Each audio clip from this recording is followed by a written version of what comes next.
Esse é o podcast Inteligência Jurídica, o espaço do Machado Meyer pensado para dividir com você a nossa visão sobre questões que impactam seus negócios e transformam realidades.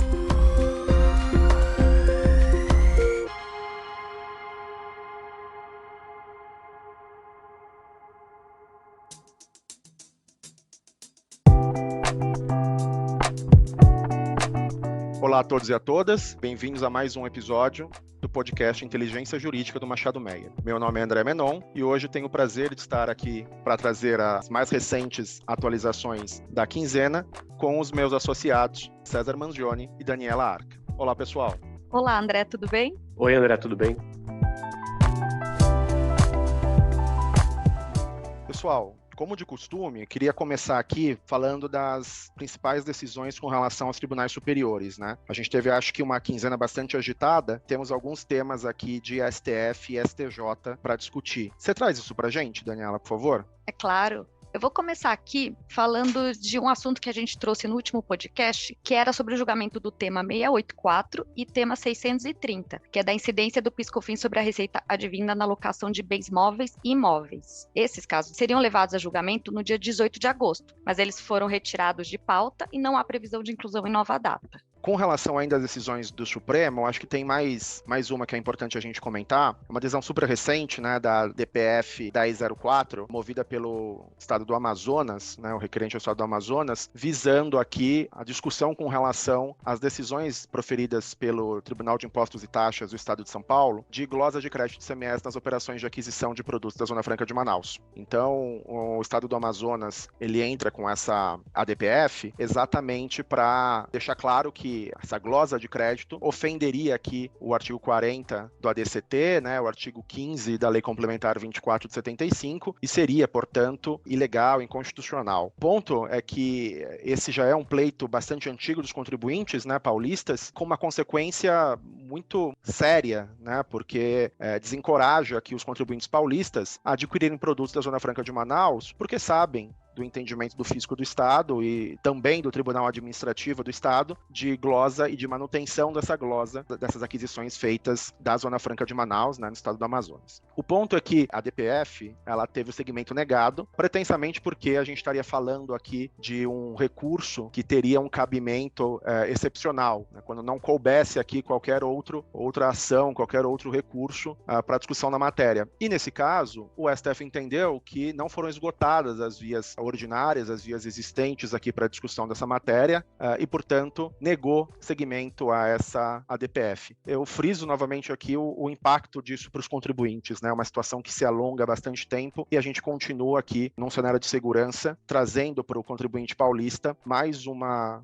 árdua batalha aqui para ser enfrentada, seja na fase administrativa, em razão das glosas de crédito, seja posteriormente na fase judicial, mas tratando sempre individualmente cada uma das autuações, né? Então esse é um ponto que eu acho que é importante trazer também. César, você tem alguma contribuição com relação às decisões do Supremo? Sim, André. Na verdade, são mudanças legislativas decorrentes de decisões e discussões no STF, nas ADIs 7153, 7155, 7159. 7153 ela foi até proposta pelo Partido Solidariedade. Na verdade, a modificação legislativa, ela visa modificar novamente o decreto de IPI e as alíquotas incidentes desse tributo, né? A Zona Franca de Manaus vinha questionando, ou os partidos vinham questionando o aumento, a diminuição significativa do IPI para produtos que são produzidos na Zona Franca de Manaus, porque isso não permitiria uma competitividade dos produtos lá produzidos, né? O governo vem editando, nesses últimos meses, alguns decretos modificando as alíquotas de IPI, né? Se a gente resgatar em 29 de julho, ele publicou um decreto com 61 produtos que eram produzidos na Zona Franca de Manaus, que tiveram suas alíquotas preservadas, né, visando até garantir que esses produtos continuem competitivos no mercado. E agora, recentemente, na última quarta-feira, dia 24 de agosto, houve uma nova modificação com a inclusão de mais 109 itens, que totaliza hoje 170 itens, cuja alíquota foi mantida, ou seja, a diminuição da alíquota não foi concedida. Isso é um ponto importante para tentar salvar um pouco a competitividade da Zona Franca, que vem questionando esse tipo de redução e esse tipo de benefício ao longo dos anos. César, um ponto que eu acho relevante aqui é que A gente está falando, como você mesmo mencionou, né, do quarto decreto. Tivemos 2 decretos primeiros, né, reduzindo para 35%, em 35% a alíquota do IPI. Esses decretos foram alvo de decisão pelo ministro Alexandre de Moraes, né, suspendendo ali os efeitos. Tivemos um agravo da AGU, tivemos a edição de um terceiro decreto, visando aqui regularizar, né, os pontos que foram atacados na decisão do ministro Alexandre de Moraes e regularizar essa matéria. O ministro Alexandre de Moraes deu uma nova decisão, suspendendo também esse novo decreto, e agora tivemos o quarto decreto. O quarto decreto, é importante frisar, ele já foi noticiado dentro das ADIs, e o ministro Alexandre de Moraes despachou para que o Partido Solidariedade, que é o autor das ADIs, se manifeste sobre a completude dele, né? Se manifeste se de fato ali teria havido uma regularização com relação aos pontos que estavam sendo objeto de ataque nas ADIs ou não. Aqui é um ponto importante que vale a pena os nossos ouvintes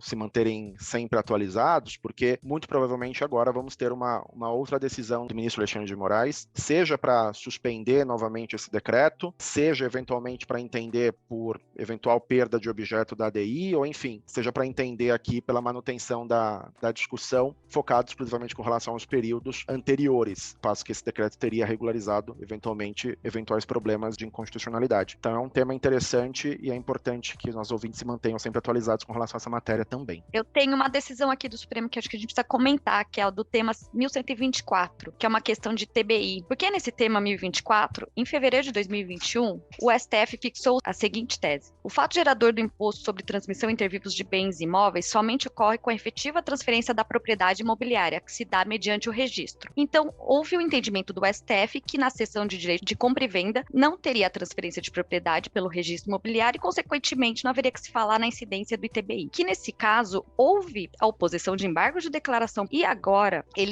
os embargos foram providos para analisar a questão constitucional envolvida nesse tema. Porque o que acontece? O ministro Dias Toffoli, que começou a divergência sobre esse caso, ele entende que o STF nunca analisou a questão do ITBI na seção de direitos de compra e venda. Então, como nunca houve essa análise e que, inclusive, a Constituição Federal, no seu artigo 156, tem como fato gerador prevê, no caso, né, seção de direitos, então esse ponto deveria sim ser analisado pelo STF. Aqui não haveria uma reafirmação de jurisprudência, como foi entendido no julgamento em fevereiro de 2021. Então, ou seja, essa questão do ITBI com a seção de compra de venda de imóvel será novamente julgada pelo Supremo Tribunal Federal. Ainda sobre o STF, André, é importante destacar que teve um novo julgamento sobre a questão da alíquota do ICMS superior à alíquota base de 18%, a questão da seletividade, tá? Foi novamente um julgamento favorável aos contribuintes, no quais foram julgadas procedentes as ações de declaração de inconstitucionalidade de legislação do Pará, Tocantins, Minas Gerais, Rondônia e Goiás. Então, todas essas ADIs foram julgadas procedentes. Aqui, o relator, ele também aplicou a mesma modulação dos efeitos que foi aplicado no julgamento do tema 745, ou seja, que os efeitos apenas vão se iniciar a partir do exercício financeiro de 2024, ressalvadas as ações ajuizadas até 5 de fevereiro de 2021. Dani, deixa eu te fazer um comentário aqui. Eu acho que é importante a gente trazer a questão com relação ao reflexo, né, da entrada em vigor da Lei Complementar 192 e 194 com essas modulações de efeito do Supremo, como você mesmo comentou. Muito se discute no mercado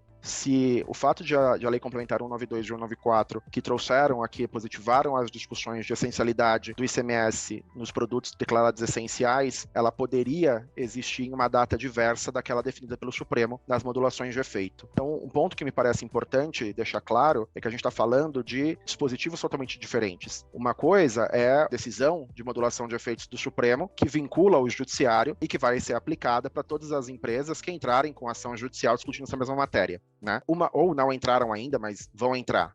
Mas note que eu não estou alterando o ordenamento jurídico. Uma outra é, de fato, a aprovação dessas leis complementares com datas de entrada em vigor diversa do que dispôs o Supremo Tribunal Federal, né, e eventual discussão com relação à ilegalidade. Na nossa visão, aqui, não existiria uma ilegalidade. O legislativo ele não está vinculado à modulação de efeitos do Supremo. A modulação, como eu mencionei, ela vincula apenas o poder judiciário e não o poder legislativo. Então, é só esse contraponto que eu acho importante a gente fazer aqui, porque, embora o Supremo continue continue proferindo as decisões, né, observando a modulação de efeitos, nos parece que isso é uma consequência óbvia do próprio arquétipo ali, né, de modulação de efeito, e que isso não impactaria qualquer entrada em vigor ou alteração do ordenamento jurídico que foi feito pela Lei Complementar 192 ou 194. Então, só para trazer essa pontuação que me parece importante, considerando as discussões mais recentes sobre essa matéria. Bom ponto, Dani. Eu acho que com essa pontuação a gente encerra aqui as discussões com relação ao Supremo, mas temos também algumas decisões que foram proferidas pelo STJ,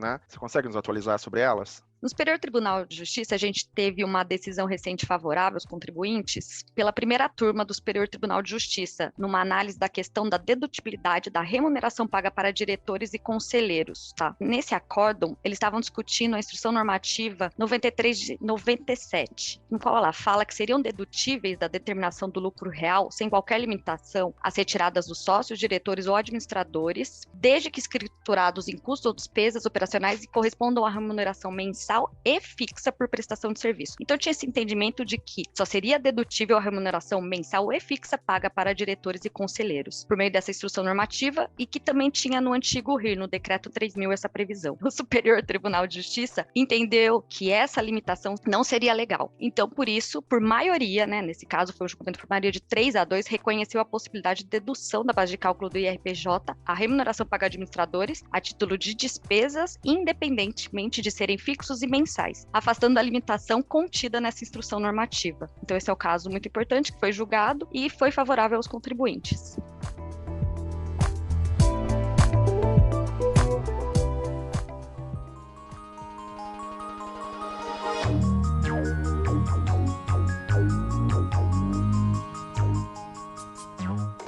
Bom, acho que isso então encerra também as discussões com relação ao STJ, mas falta aqui falarmos um pouco do CARF. Tivemos também algumas decisões relevantes proferidas pelo CARF, certo, César? Consegue nos atualizar sobre elas? Sim, André. Uma primeira decisão que, na verdade, ela remonta uma discussão antiga e foi publicada recentemente. E é bom relembrar que, apesar de publicada agora em 3 de agosto de 2022, ela acaba não sendo recente, porque ela é um julgamento de 2021 ainda, trata da parametrização em canal vermelho. A terceira sessão de julgamento da 4ª Câmara do CARF, analisando o processo de revisão aduaneira, entendeu por desempate, houve sim mudança do critério jurídico num processo administrativo que discutia se o canal vermelho poderia homologar a importação que estava sendo efetuada. E por que eu digo que ela é importante? Pelo menos a questão temporal dela. Porque se a gente resgatar as decisões do STJ, inclusive, a gente pode ver que o STJ tinha um outro entendimento e entendeu que isso não seria possível, ou seja, que a revisão aduaneira em canal vermelho era sim possível, e o canal vermelho de verificação de mercadorias, ele não acabava com a fiscalização e permitia que o fisco fiscalizasse isso posteriormente. César, deixa eu fazer uma pontuação aqui. Essa matéria, ela é bastante difícil, né, de ser analisada, seja na fase administrativa, seja na fase judicial, exatamente porque ela depende de uma raiz fática, né? Se a gente observar simplesmente as decisões que foram proferidas pelos tribunais, a gente pode identificar, por exemplo, no processo 10.314.732.822/2013, um julgamento da Câmara Superior de Recursos Fiscais, né, Câmara Superior do CARF, entendendo o desembaraço aduaneiro não representa lançamento ou homologação. Então, não impede, mesmo que em um canal vermelho, que haja uma revisão aduaneira. Mas no mesmo tribunal, né, uma Câmara baixa, a gente está falando de uma decisão da primeira turma da 4ª Câmara da 3ª Sessão, que é o processo 10.909.003996 de 2007, a gente identifica uma decisão favorável, entendendo que ali, caso tenha havido uma parametrização em canal vermelho, que tenha discutido efetivamente classificação fiscal, eu não posso depois ter um lançamento discutindo a classificação fiscal do produto. Então, o próprio CARF apresenta posições que são distoantes, e por isso que eu falo de uma raiz fática, porque me parece que aqui o que difere com relação às decisões é, de fato, o grau em que a análise feita em canal vermelho se deu. Mas, independentemente disso, a gente não pode deixar de pontuar também que o próprio STJ já se manifestou sobre essa matéria no recurso especial 18.26.124, no qual ele entendeu pela possibilidade de revisão aduaneira, mesmo após um despacho submetido a um canal de conferência na vermelho, cinza ou amarelo, né? Eu ainda penso que essa decisão do STJ, ela não seria efetivamente contrária aos interesses dos contribuintes, né? Ou tolheria aqui qualquer observância ou necessidade de observância da Receita Federal com relação ao artigo 100, ao 149 do CTN, exatamente porque me parece que a grande análise que deve ser feita é com relação à raiz fática. Então, uma vez havendo uma análise em canal vermelho de um item específico, como por exemplo, classificação fiscal, né? Então, se o fiscal ali da aduana questionar a classificação fiscal de um produto em canal vermelho, solicitar laudos, o contribuinte apresentar laudos e ele liberar o produto, não me parece que ele possa depois, em revisão aduaneira, retificar esse posicionamento e lavrar um auto de infração. Agora, se ele olhou só para a classificação fiscal, obviamente ele poderia refazer essa análise, né, fazer um processo de revisão aduaneira com relação a outros elementos que não de classificação fiscal. Então, essa matéria ela é ingrata porque efetivamente a gente não consegue trazer uma análise objetiva, né? Depende muito da análise fática, depende muito da discussão, e eu acho que isso que fica claro aqui das decisões que a gente tem acompanhado. Perfeito, André. Sobre esse recurso especial do STJ que você mencionou, eu convido os ouvintes aqui que nos ouvem nesse podcast a entrarem no nosso portal de inteligência jurídica, que lá tem um artigo que eu escrevi junto com a Fernanda e com a Mércia, que trata justamente dessa discussão e dessa decisão do STJ. André, e tem mais uma decisão do CARF que é importantíssima e que trata de um assunto que eu tenho certeza que você tem muita familiaridade, que é a questão de créditos de PIS/COFINS no frete de produto acabado. A terceira turma da Câmara Superior do Conselho Administrativo de Recursos Fiscais, ela acabou mudando o entendimento e por a maioria dos votos, ou seja, 7-3, permitiu que o contribuinte aproveitasse esse crédito PIS/COFINS sobre despesas de frete com produto acabado. Na análise do CARF, que houve até um debate muito ferrenho, decidiu-se que esse frete na transferência de produto acabado, ele era essencial para a atividade econômica da empresa e seguiria aqueles critérios que o STJ elencou na famosa decisão quanto à essencialidade e relevância dessas despesas, né? César, eu acho essa decisão muito boa para ser discutida, porque ela representa aqui, como você colocou, um possível alargamento do conceito de processo produtivo pelo CARF, né? Então, lembrando da discussão, a gente está falando de um frete de transferência de produto acabado, né? E o tribunal entendeu pela possibilidade de apropriação de crédito, alargando o conceito de processo produtivo. Então, o tribunal entendeu que não apenas ali aqueles gastos incorridos pelas empresas até a finalização do processo produtivo terão direito a crédito de PIS e COFINS, mas também esse frete de transferência de produto acabado, que representaria aqui uma etapa essencial para a comercialização dos produtos. César, na minha visão, essa de fato é a aplicação correta da norma, a interpretação correta que deve ser dada à norma, né? Então a gente está falando de despesas que são essenciais e relevantes para as operações dos contribuintes. Eu não posso tolher o direito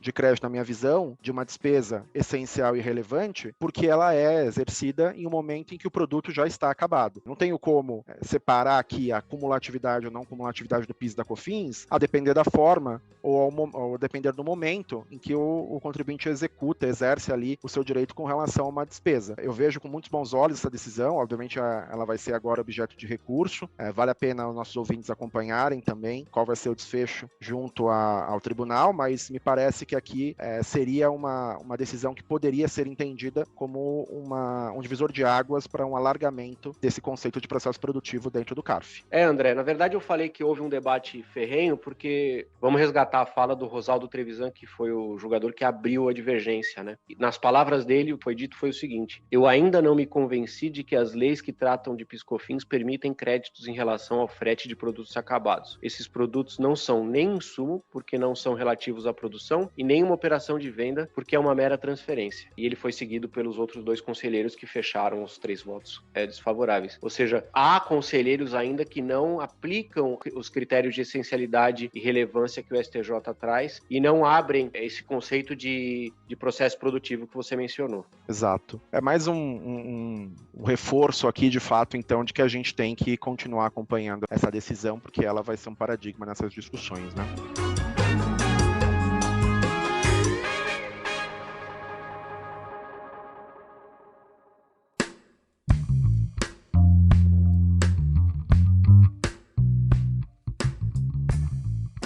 Bom, César, Daniela, acho que esses eram os temas que nós tínhamos para discutir hoje. Queria agradecer a todos os nossos ouvintes. É sempre um prazer estar aqui trazendo esses temas para vocês. E queria agradecer também ao César e à Daniela por estarem aqui comigo hoje. Eu que agradeço, André. Muito obrigado. Obrigada, André.